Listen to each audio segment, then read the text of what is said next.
Chechen বিদ্রোহী, ইতিহাসের পাতা উল্টালে যাদের নাম বারবার শোনা যায়। সম্প্রতি তারা ঘোষণা দিয়েছে, যদি আমেরিকা ইরানে স্থল অভিযান শুরু করে, তাহলে তারাও ইরানের পক্ষ হয়ে লড়াই শুরু করবে, আমেরিকার বিপক্ষে।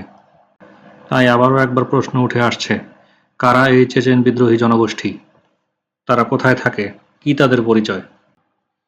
চেচেন বিদ্রোহীরা মূলত রাশিয়ার উত্তর ককেশাস অঞ্চলের চেচেন জনগণ, যারা শতাব্দীর পর শতাব্দী ধরে রাশিয়ার শাসনের বিরুদ্ধে স্বাধীনতা এবং আত্মনিয়ন্ত্রণের জন্য লড়াই করেছে।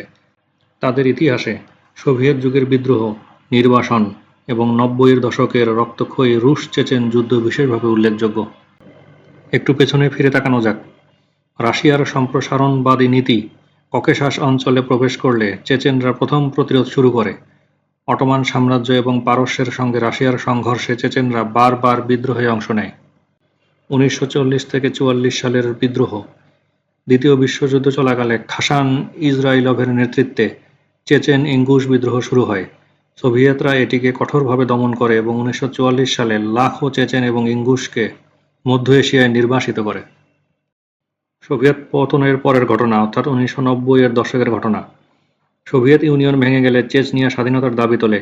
এর ফলে প্রথম রুশ-চেচেন যুদ্ধ শুরু হয়, যা স্থায়ী হয় ১৯৯৪ থেকে ৯৬ পর্যন্ত, যেখানে চেচেনরা রাশিয়ার সেনাদের বিরুদ্ধে গেরিলা যুদ্ধ করে।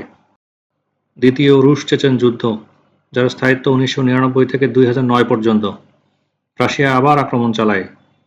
এই সময় বিদ্রোহীরা ইসলামপন্থী গোষ্ঠীর সাথে যুক্ত হয় এবং মস্কো থিয়েটার জিম্মি সংকট, যা ২০০২ সালে ঘটে যায়, এবং বেজলান স্কুল হত্যাকাণ্ড, যা ২০০৪ সালে ঘটে যায়, এর মতো কিছু ভয়াবহ সন্ত্রাসী হামলা ঘটায়।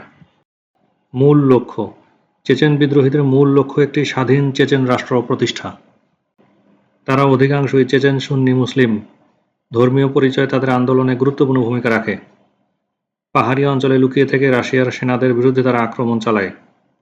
কিছু বিদ্রোহী গোষ্ঠী মধ্যপ্রাচ্যের ইসলামপন্থী সংগঠনের সাথে সম্পর্ক স্থাপন করে, যা আন্দোলনকে আরও জটিল করে তোলে।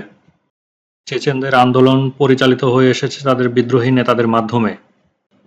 এই বিদ্রোহী নেতারা যুগে যুগে চেচেন বিদ্রোহকে সামনের সারিতে থেকে নেতৃত্ব দিয়েছেন। এরকম কয়েকজন হলেন: জোখার দুদায়েভ, তিনি সাবেক সোভিয়েত এয়ার ফোর্স জেনারেল। ১৯৯১ সালে চেচনিয়ার স্বাধীনতা ঘোষণা করেন এবং প্রথম প্রেসিডেন্ট হন। রাশিয়ার সঙ্গে সংঘর্ষে তার নেতৃত্বে প্রথম রুশ-চেচেন যুদ্ধ শুরু হয়। ১৯৯৬ সালে রাশিয়ার মিসাইল হামলায় তিনি নিহত হন। এরপর আসেন আসলান মাসখাদভ। দুদায়েভের মৃত্যুর পর তিনি চেচনিয়ার প্রেসিডেন্ট নির্বাচিত হন। তিনি তুলনামূলকভাবে মধ্যপন্থী নেতা ছিলেন, শান্তি আলোচনার চেষ্টা করেছিলেন, কিন্তু ২০০৫ সালে রাশিয়ান বাহিনীর অভিযানে তিনি নিহত হন। শামিল বাসায়েভ, সবথেকে কুখ্যাত বিদ্রোহী কমান্ডার। মস্কো থিয়েটার জিম্মি সংকট, যা ২০০২ সালে হয়, এবং বেজলান স্কুল হত্যাকাণ্ড, যা ২০০৪ সালে হয়, তার মূল পরিকল্পনাকারী ছিলেন তিনি। তিনিও অবশ্য ২০০৬ সালে নিহত হন। ২০০৯ সালে রাশিয়া আনুষ্ঠানিকভাবে যুদ্ধের সমাপ্তি ঘোষণা করে এবং চেচেনদের উপর নিজেদের পূর্ণ নিয়ন্ত্রণ ঘোষণা করে, তবে এর পরেও বিচ্ছিন্নভাবে সংঘর্ষ চলতে থাকে। চেচেন বিদ্রোহের ইতিহাসে দুদায়েভ এবং মাসখাদভ স্বাধীনতার প্রতীক হলেও বাসায়েভের মতো নেতারা আন্দোলনকে সন্ত্রাসী কর্মকাণ্ডে জড়িয়ে ফেলেন। এর ফলে আন্তর্জাতিক সমর্থন কমে যায় এবং রাশিয়া শক্ত হাতে অঞ্চলটি নিয়ন্ত্রণে নিয়ে নেয়। বর্তমানে চেচেন বিদ্রোহীদের কোনো একক বা সুস্পষ্ট নেতা নেই। চেচনিয়া এখন রাশিয়ার নিয়ন্ত্রণে এবং অঞ্চলটির শাসক হলেন রমজান কাদিরভ, যিনি ২০০৭ সাল থেকে ক্রেমলিনের ঘনিষ্ঠ মিত্র হিসেবে ক্ষমতায় আছেন। তবে ২০২৬ সালের শুরুতে তার গুরুতর অসুস্থতার খবর ছড়িয়েছিল। তার জন্ম ১৯৭৬ সালে। ২০০৭ সাল থেকে চেচনিয়ার প্রধান হিসেবে তিনি আছেন। রাশিয়ার প্রেসিডেন্টের ঘনিষ্ঠ মিত্র তিনি এবং চেচনিয়াকে কঠোরভাবে নিয়ন্ত্রণ করেন। তার শাসনকালে বিদ্রোহী আন্দোলন কার্যত ভেঙে পড়ে। ২০০০-এর দশকের মাঝামাঝি থেকে বড় বিদ্রোহী গোষ্ঠীগুলো ধ্বংস বা দুর্বল হয়ে গেছে। কিছু ছোট ইসলামপন্থী গোষ্ঠী এখনও উত্তর ককেশাস সক্রিয়, তবে তারা বিচ্ছিন্ন এবং দুর্বল।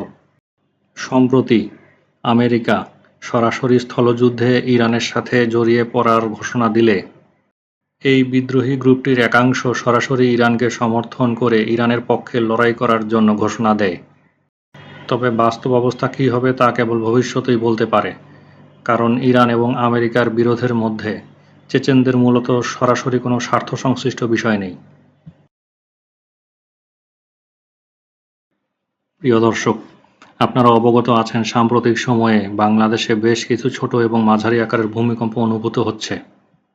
এই ভূমিকম্পে সবথেকে বেশি ঝুঁকিপূর্ণ অবস্থায় রয়েছে পুরনো ভবনগুলি, যে ভবনগুলির অধিকাংশই বিল্ডিং কোড অনুসরণ করে যথাযথ নিয়মে নির্মাণ করা হয়নি।